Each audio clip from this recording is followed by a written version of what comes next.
Alright guys, guess what? We got another series right away without delay. Up here in the top left, the victim. It's Nidix. Do we know he's a victim? No, but he's a great Zerg, a pro gamer from Bulgaria. He's got a very funny Twitter feed where he balance wines incessantly. It is tongue-in-cheek, but you know he's a little bit serious as well when he's doing it. And of course, his opponent already coming with the hatch block, the one and only Parting. Now, the reason we're very excited for this series, of course, is that Parting is a monster, and his PvZ is some of the best in the world right now. So I'm going to try and cast this series a little bit more from Parting's point of view. I'm going to point out everything and analyze the builds, but we really want to see how does Parting approach Protoss vs Zerg, and especially here game one, why the hell is Parting so comfortable playing such a tiny map in the pool? A lot of players, even Protoss players who like getting their harassment across the map early, are a bit scared to play something as tight as Submarine because those Queen Ravager pushes can get across so early. You don't have a ramp on your natural wall in, and it just gets a bit scary because Ravagers and Lings can flood across so early.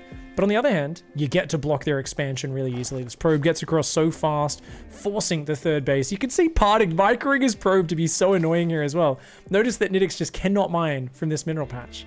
His drones keep rocking up to it, and Parting's like, no, I'm mining from here. And he keeps changing between the two.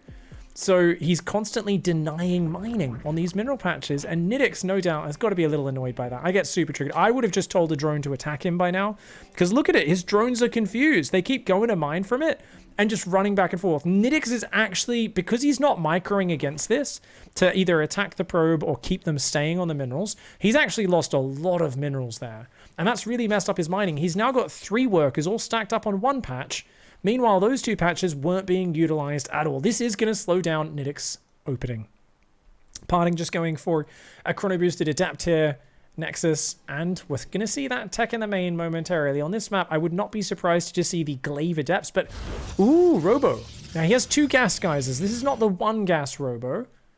So I'm thinking more of a Sentry Immortal push, something a bit more traditional like that. We'll see exactly how it goes.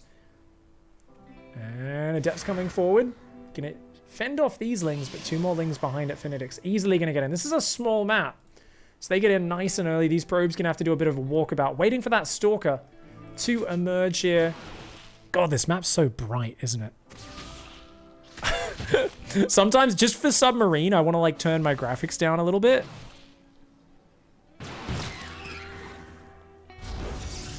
Sometimes, just for that. Oh shit, this is a Speedling all-in, isn't it, guys? Uh-oh. Uh-oh. Okay.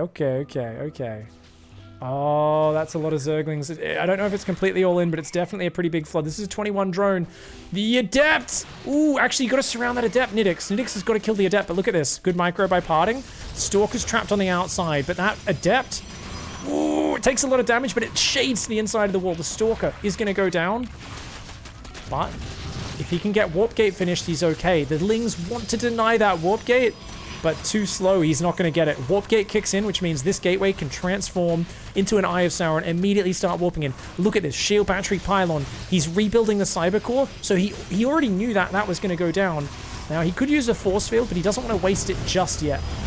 And Nidix, realizing he's not going to get any more damage, already overcommitting to Zerglings, in my opinion, is going to have to fall back. Behind this... Parting's already built 1 Immortal. He's going to chrono boost a 2nd one. He's already got a 3rd gas geyser. I think for Parting here, this is a really clear situation where you just want to chrono boost a Warp Prism, go do a double Immortal drop to pressure your opponent, pick off units if you want. And because Parting is Parting, he might bring his whole army, break out of his wall, kill the shield battery, move out. But probe up, take a 4th gas, warp in a ton of sentries, like 8, 9, 10 sentries, and go for a big follow-up attack. And if you make enough sentries, that is perfect against the Baneling tech. Nidix here, not going for the Ravagers and the Roaches, is going to try and get back in this with Baneling tech. He's droning for now, doesn't have an upgrade, he's getting a 2nd gas, which makes me think it's going to be Massling Bane. Yeah. 16 Zerglings on the way. So he's droned up to 34 workers, 2 gases, and he's going to try to just have a huge number of units. He's hoping Parting overcommits on the map so he can take him down. Parting goes for a 3rd Immortal. Oh my god, that's a lot of Immortals. This is going to be a powerful 2-base push. Parting does make a hallucination there, gets rid of the Overlord. Obviously, he's ahead economically. He does not take the 4th gas geyser, so he doesn't want like a mass sentry. You can still get a lot of force fields with this, and force fields will destroy Zergling Baneling. A lot of Lings are hidden on the south. He does not want them to be spotted. And because this is coming through, Nidix kind of feels his heart sink and goes, ah, shit. You've seen my drone count. He makes a fake lair. He's like, oh, yeah, making a lair for sure, buddy. He's going to try and go, but he, a bit too one-dimensional, I think.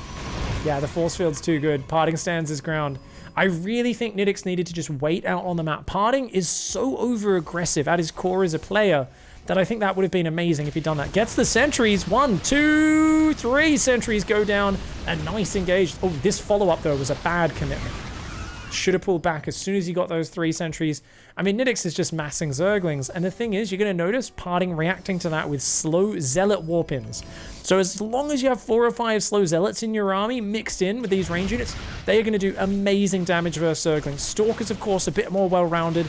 Going to mesh with the force fields, shoot down Overlords, shoot down Queens. But the Zealots are there specifically to kill the Zerglings when the Zerglings go for a surround. So force field Stalkers Immortals going to take out the Banelings, zone them out. Zealots going to deal with the Zerglings is the idea. Force fields trapping the Queens on the left. On the right hand side, you can see the Warp Prism saving a few of those wounded units. Dropper Lord comes in. It's a slow Dropper Lord. It drops Banelings on top of the sentries. Takes out some of them. But this was all desperation from Nidix. After that, all-in attack failed. It was very rough. And Parting looking fantastic. He was saying, why is he the victim? Yes, yeah, of course. It's Parting's opponent. It's very rare they're not a victim. Even, what was it, Season 1 of GSL this year, Maru came out and just got punched by Parting. Parting just took him out with that 4-gate blink, 5 games in a row. And yeah, it was a real good one. The next map will be Everdream. We'll be hopping straight on into that. Pig, spoiler, it's because he's such a big boy. Yeah, for those who don't know, they actually hosted up the lobby a little bit earlier, and they actually waited on game 1 for me, both players. Thankfully, admin was like, please wait, and Parting was like, no worries. I get, because I literally joined the lobby. Apparently, they hosted the wrong map, so I went to the toilet, came back, and they're like, Pig, where are you? And I was like, oh shit, that wasn't the, oh my god, you guys remade the lobby. Thank you so much for waiting. Sorry guys, I joined the first one. I needed to go pee. Thank you so much for not starting without me. Parting said, no worries, you know, you need your PP. He's like, you know, I like PP too. I was like, okay. I was like, it's a very Parting comment, you know, the moment you mention anything to do with like potty humor, Parting gets excited, he gets a big fat smile. I was like, yeah, dude, I mean, what can I say? I was like, I'm very happy you waited for me, Parting, because you do in fact twist my PP. Get excited to watch your games. And he thought that was very funny, had a bit of a giggle to himself, and now is going to go once again for a quick block. So you're going to notice that was a 13 pylon. I didn't actually pay attention. I think it was the 13 pylon. I wasn't paying attention to the timing. So I think he built the pylon 1 supply early. And the reason for that is he can then get that probe across. Yeah, that was a 13 pylon, I'm pretty sure. In time to block not just a 17 hatchery, which goes down at 52 seconds, but this also blocks a 16 hatchery that goes down at 48 seconds. As you could see, the probe arrived with a few seconds to spare. A 15 hatchery, I think, would have barely got down there. But that kind of cuts into your economy a bit. You only do that as Nidix if you really want to counter the early probe coming to block your hatch. Now, Nidix really needs to micro. The way you do that is you select the drone and you spam right clicks, and you notice he's doing that a bit better this time. Not amazingly well though. He does it, yeah, every now and then. Ideally, you do it with both drones. So you see he's starting to actively, you can see when he selects a drone, that pink circle, and he's actually counteracting Parting's micro. So in that split second where Parting breaks mining to click on the other mineral patch so that he doesn't finish harvesting minerals and then obviously be unable to mine anymore, in that moment, Nidix is getting the drone to continue mining, but Parting is so annoying, and Parting accidentally mines for a few seconds too long there, grabs the 5 minerals, goes, ah, well. Behind it, Nexus, cybernetic score, second gas on 21. So for anyone who's wondering how the standard opening works, it's always 14 pylon, usually, in this case 13, 16 gate, 17 gas, and then you go 20 Nexus, 20 Cybercore, you then restart probe production, because you've paused probes to get the Nexus down. So you build a probe, you then start the gas on 21, you start another probe, pylon on 22, and from that point on, it is non-stop probe production until you get to whatever probes you want to have for the rest of the game.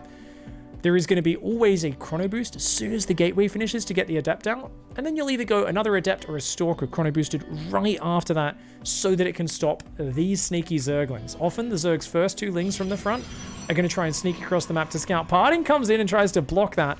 That Zergling says, oi! Does kill the probe. So he delays the third by a few seconds, but I don't think his Adept's going to get there in time.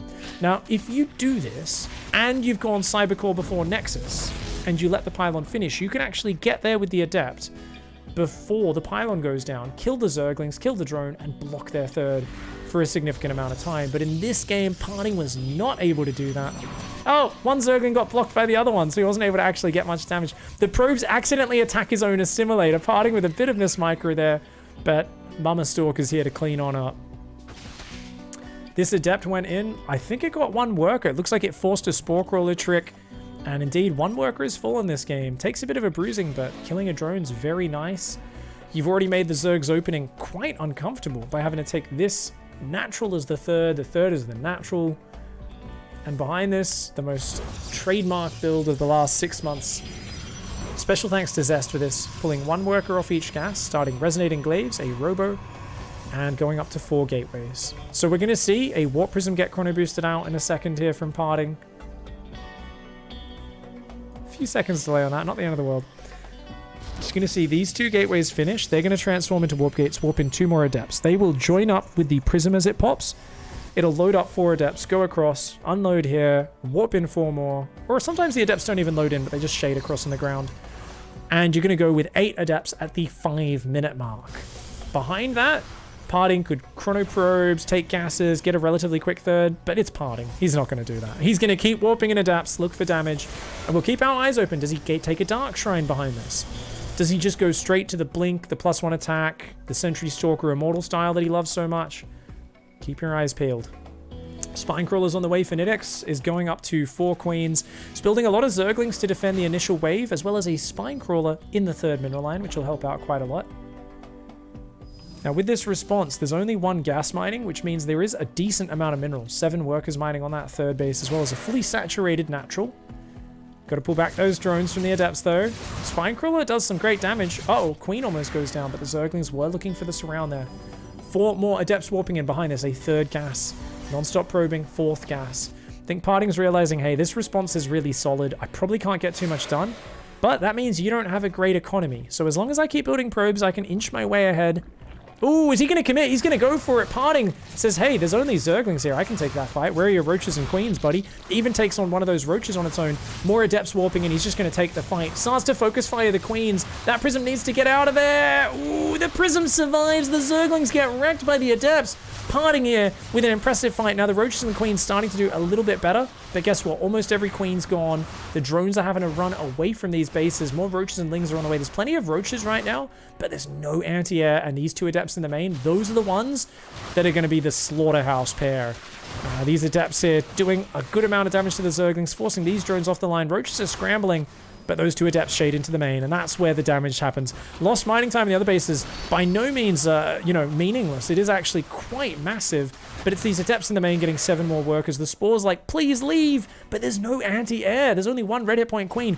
Even that Adept in the 3rd gets another drone. Down to just 30 workers is Nidix, and I'll tell you what, this is one of the hardest builds to fight against. There is a DT Shrine behind this, so there will be a DT follow-up in the near future, and with that Spore out of position, if he warps in and goes past the Spore, there's no detection in the main. But hey, that's something to worry about in the future. Right here and now, Parting with textbook, patient Adept pressure, running circles around these mineral lines. Oh, goddamn. Ring around the hatchery, pocket full of dead drones. That is what those Adepts sing. Arm in arm, skipping around this Zerg base. Is he even going to get the Roachhorn? You're fucking kidding me. Imagine if he kills the Roachhorn. Oh, almost gets the Roachhorn. The Adept there almost gets 1 more. DTs are now warping in. Nidix is on 31 drones, limping along 1 leg. He says, "'Tis but a flesh wound." Parting says, that's not a flesh wound, mate. You're fucked. Nidix is in deep trouble, mate. Deep doo-doo. Shoulder deep. We're not talking about ankle deep. We're not talking about thigh deep. We're talking about shoulder deep. We are talking about... Yeah, you're in Dicktown right now. This is... The Spore finishes rooting, it dies, Nidix is done. And that is a 2-0. Sorry, guys. I forgot to update the scoreboard for Game 2 for anyone who just tuned in. My bad. I've been pretty bad at the scoreboard today. I've just been so excited by these games. But an absolute clinic there. Number 1, how you crush that Zergling all in, and how to just micro and adjust your composition with an Immortal Sentry against Ling Bane defense. And in that second game, of course, Parting just showing us an absolutely textbook Glaive Adept pressure. As always, Parting, the god of this matchup, making things uncomfortable by blocking their expansion early on, and then finishing Nidix off in crisp fashion. Hope you guys enjoyed this video and picked something up from Parting's absolute mastery of the matchup. We'll see you in the next video. Don't forget to like and subscribe. Catch you in the next one. Goodbye and good night.